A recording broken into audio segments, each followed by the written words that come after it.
it's 'cause you're mine. So like someone is still alive.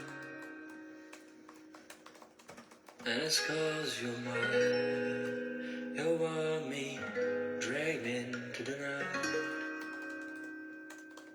And it's 'cause you're mine. You're lonely, sending in Mayday. And it's 'cause you're mine. So rising, eyeless, you'll be alright. 'Cause you may pain on me, babe. I know that you should bear it all.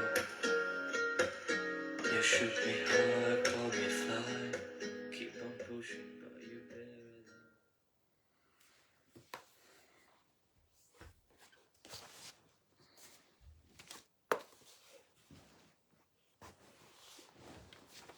Good evening, everybody. Welcome to tonight's reading of 1001 Nights. As usual, I'm going to start off the reading tonight with a little poem by Rumi from a collection of his poetry put together and translated by Coleman Barks, and it is called Rumi, the Book of Love. So here are some wise words for you this evening. The ground's generosity takes in our compost and grows beauty. Try to be like the ground. Give back better as rough clods return an ear of corn, a tassel, a barley awn, this sleek handful of oats. There you go. I hope you understood what that was all about. And now we are going to continue with our story of 1001 Nights. And it is the story of Janshah. Now, if you remember, he was flown over land and sea back to his home in Kabul by the lady Shamsah, who is a bird by trade and also a human being when her wings are taken away from her. And Janshah, she has had a palace built for her by Janshah's daddy, and her wings, her dress of flight has been put in a box and buried underneath the palace. And now she has arrived at this palace, and they are both married, I believe, Samshah, and Janshah, and now finally both married. And let's see what happens in the next leg of this story. Good evening, everybody. Hi, Adrian. Hi, everyone. It's lovely to see you this evening. Shahrazad said, "It has reached me, O auspicious king, that when the lady Shamsah entered the new palace, she smelt the scent of her flying feather gear and knew where it was and determined to take it. So she waited till midnight, when Janshah was drowned in sleep. Then she rose, and going straight to the place where the marble coffer was buried under the arches, she hollowed the ground alongside till she came upon it, when she removed the lead wherewith it was soldered and, taking out the feathered suit, put it on. Then she flew high in air, and perching on the pinnacle of the palace, cried out to those who were therein, saying, I pray you, fetch me Janshah, that I may bid him farewell. So they told him, and he came out, and seeing her on the terrace roof of the palace, clad in her feather raiment, asked her, Why hast thou done this deed? And she answered, O my beloved, and coolth of mine eyes, and fruit of my heart, by Allah, I love thee passing dear, and I rejoice with exceeding joy in that I have restored thee to thy friends and country. and thou hast seen thy mother and father. And now, if thou love me, and I love thee,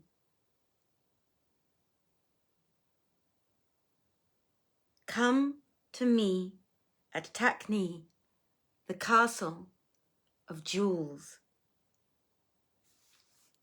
So saying, she flew away forthright to find her family and friends. And Janshah fell down to fainting, being well nigh dead for despair. They carried the news to King Tehmus, who mounted at once and, riding to the palace, found his son lying senseless on the ground. Whereat he wept, knowing that the swoon was caused by the loss of his love, and sprinkled rosewater on his face. When the prince came to himself and saw his sire sitting at his head, he wept at the thought of losing his wife, and the king asked what had befallen him. So he replied, "Know, O my father, that the lady Shamsah is of the daughters of the Jan, and she hath done such and such," telling him all that had happened. And the king said, "O my son, be not troubled and thus concerned, for I will assemble all the merchants and wayfarers in the land and inquire of them anent the castle. If we can find out where it is, we will journey thither and demand the Princess Shamsah of her people. And we hope in Allah the Almighty that he will give her back to thee, and thou shalt consummate thy marriage." Then he went out and, calling his 4 wazirs without stay or delay, bade them assemble all the merchants and voyagers in the city and question them of Takni, the castle of jewels, adding, "Whoso knoweth it and can guide us thither, I will surely give him 50,000 gold pieces." The wazirs accordingly went forth at once and did as the king bade them. But neither trader nor traveller could give them news of Takni and the castle of jewels. So they returned and told the king. Thereupon he bade them bring beautiful slave girls and concubines and singers and players upon instruments of music, whose like are not found but with the kings, and sent them to Janshah. So haply they might divert him from his love of the lady Shamsah. Moreover, he dispatched couriers and spies to all the lands and islands and climes to inquire for Takni, the castle of jewels. And they made quest for it 2 months long, but none could give them news thereof. So they returned and told the king, whereupon he wept bitter tears, and going in to his son found Janshah sitting amidst the concubines and singers and players on harp and thither and so forth, no one of whom could console him for the lady Shamsah. Quoth Tehmus, "O my son, I can find none who know of this castle of jewels, but I will bring thee a fairer than she." When Janshah heard this, his eyes ran over with tears, and he recited these couplets. "Patience hath fled, but passion fareth not, and all my frame with pine is fever hot. When will the days my lot with Shamsah join? Lo, all my bones with passion low go rot." Now, there was a deadly feud between King Tehmus and a certain king of Hind, by the name of Kafid, who had great plenty of troops and warriors and champions. Upon his hand were the 1,000 puissant chieftains, each ruling over 1,000 tribes, whereof every one could muster 4,000 cavaliers. He reigned over 1,000 cities, each guarded by 1,000 forts, and he had 4 wazirs under him, ruled emirs, princes, and sovereigns. And indeed he was a king of great might and prowess, whose armies filled the whole earth. Now King Techmus had made war upon him, and ravaged his reign, and slain his men, and of his treasures had made gain. But when it came to King Kafid's knowledge that King Techmus was occupied with the love of his son, so that he neglected the affairs of state, and his troops were grown few and weak by reason of his care and concern for his son's state, he summoned his wazirs and emirs, and said to them, "Ye all know that whilom King Techmus invaded our dominions and plundered our possessions and slew my father and brethren. Nor indeed is there one of you but he hath harried his lands and carried off his goods and made prize of his wives and slain some kinsmen of his. Now I have heard this day that he is absorbed in the love of his son Janshah, and that his troops are grown few and weak. And this is the time to take our blood revenge on him. So make ready for the march, and don ye your harness of battle, and let nothing stay or delay you. And we will go to him, and fall upon him, and slay him and his son, and possess ourselves of his reign." And Scheherazade perceived the dawn of day, and ceased saying her permitted say. Let me just bring this a little bit closer.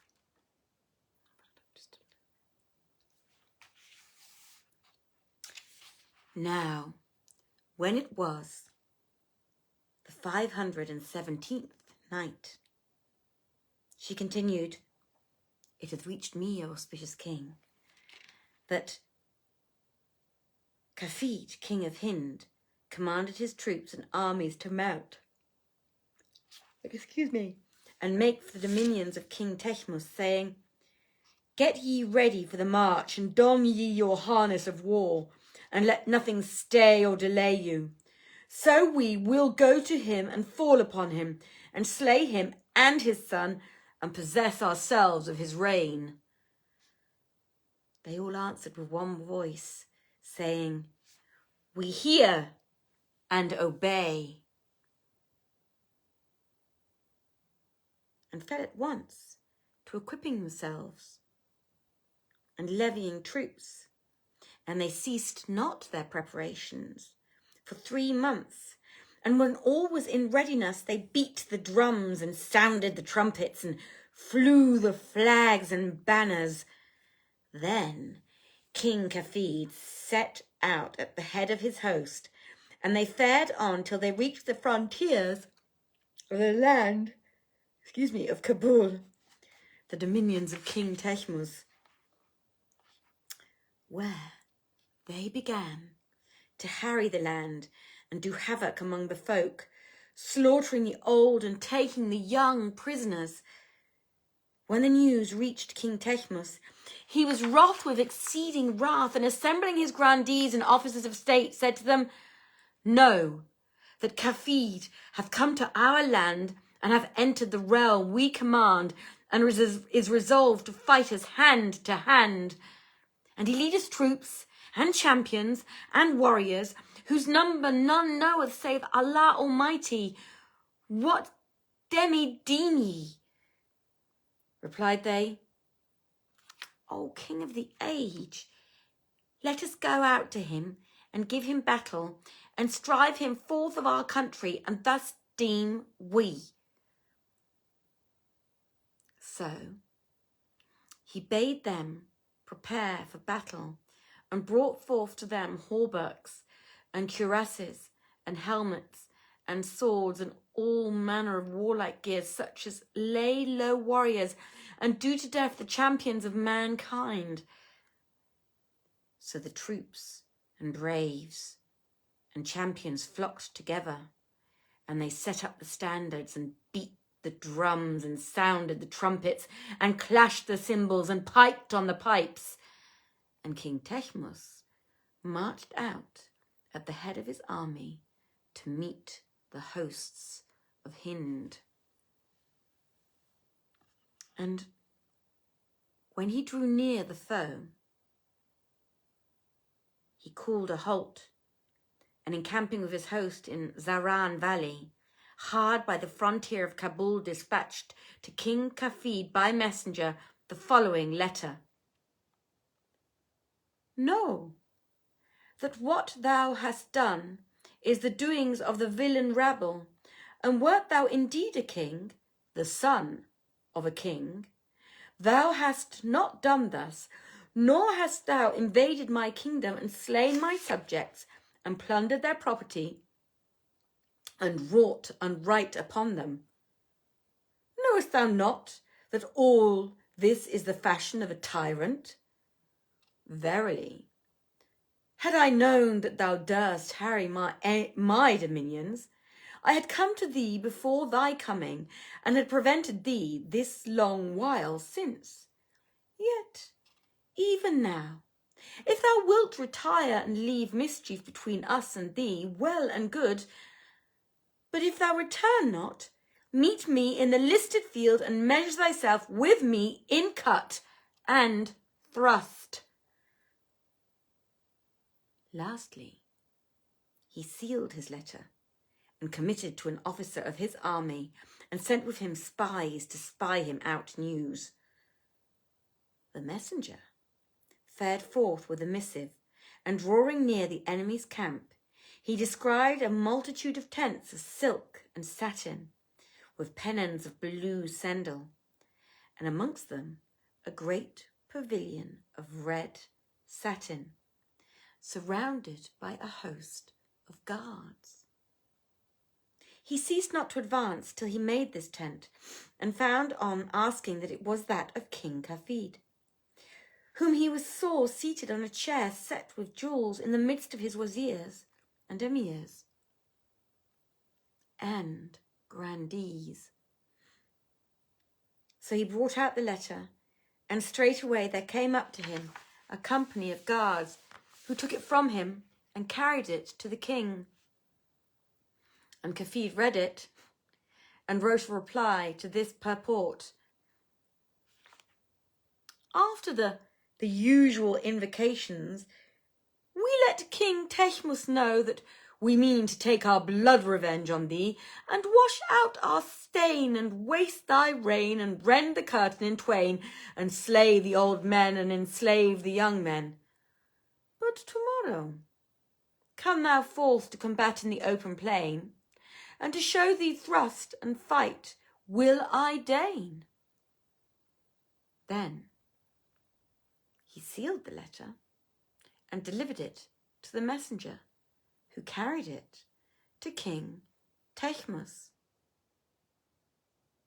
And Scheherazade perceived the dawn of day, and ceased saying her permitted say.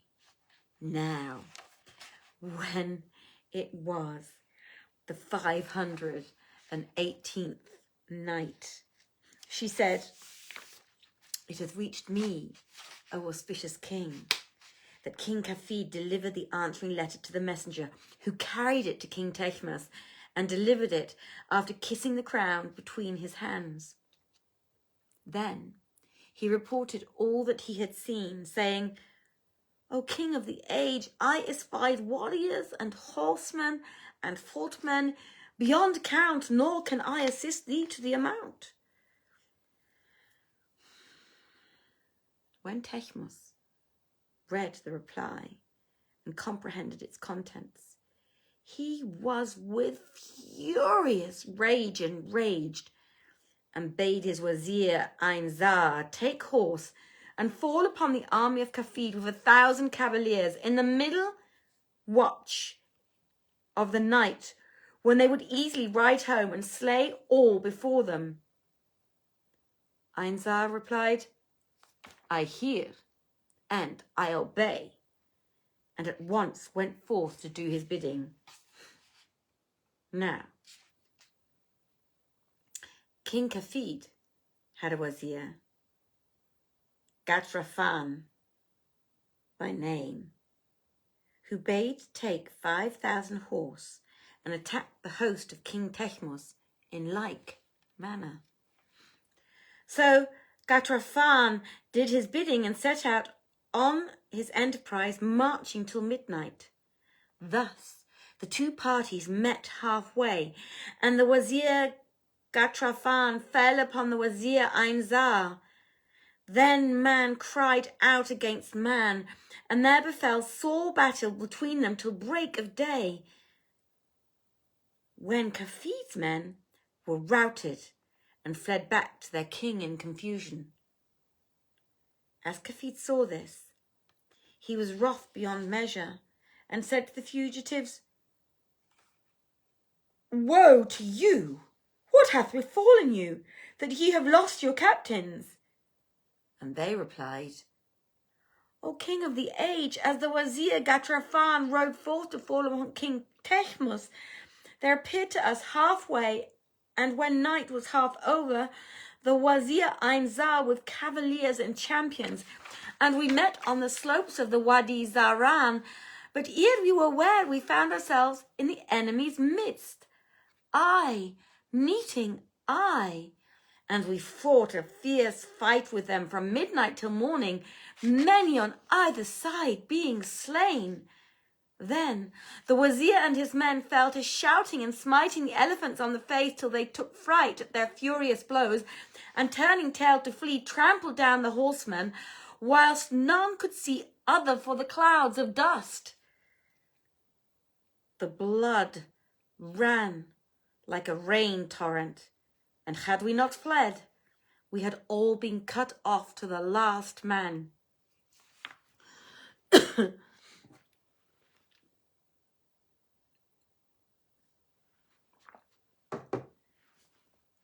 When King Kafid heard this, he exclaimed, May the sun not bless you, and may he be wroth with you, and sore be his wrath. Meanwhile, Ain-Zar the wazir returned to King Tehmus and told him what had happened. The king gave him joy of his safety and rejoiced greatly, and bade beat the drums and sound the trumpets in honour of the victory. After which he called the roll of his troops, and behold, 200 of his stoutest champions had fallen. Then King Kafid marched his army into the field and drew them out, ordered for battle in 15 lines of 10,000 horse each, under the command of 300 captains, mounted on elephants, and chosen from amongst the doughtiest of his warriors and his champions. So he set up his standards and banners, and beat the drums, and blew the trumpets, whilst the braves sallied forth offering battle. As for King Tehmus, he drew out his troops, line after line, and lo, there were 10 of 10,000 horse each, and with him were 100 champions riding on his right and on his left. Then fared forward to the fight each renowned knight, and the hosts clashed together in their might, whilst the earth for all its wideness was straitened because of the multitude to the cavaliers, and ears were deafened by drums and cymbals beating, and pipes and hautboys sounding, and trumpets blaring by the thunder of horse tramp and the shouting of men. The dust arched in canopy over their heads, and they fought a sore fight from the first of the day till the fall of darkness, when they separated, and each army drew off to its own camp.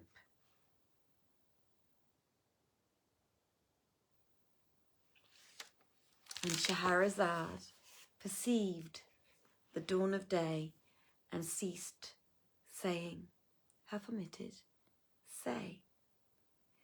So, on that note, good night, everybody. If you missed the beginning of the story, you know you can always catch them online on our videos on our Facebook page, or if you want to look at them with friends or family or your favorite pet, we also load them up onto YouTube, so anybody who does not have a Facebook account can watch them on YouTube anytime they want to.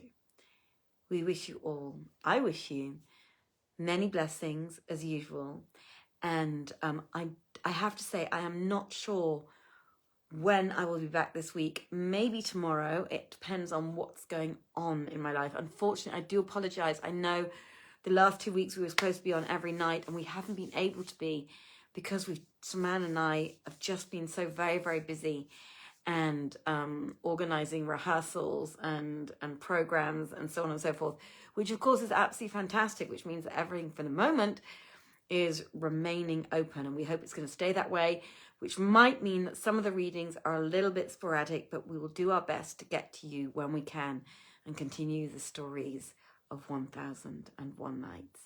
In the meantime, have a very, very beautiful day or a very, very beautiful evening, and if you're about to go to bed, sweet, sweet and blessed dreams. From me to you, good night. Bye-bye, everybody. Take care. Bye-bye.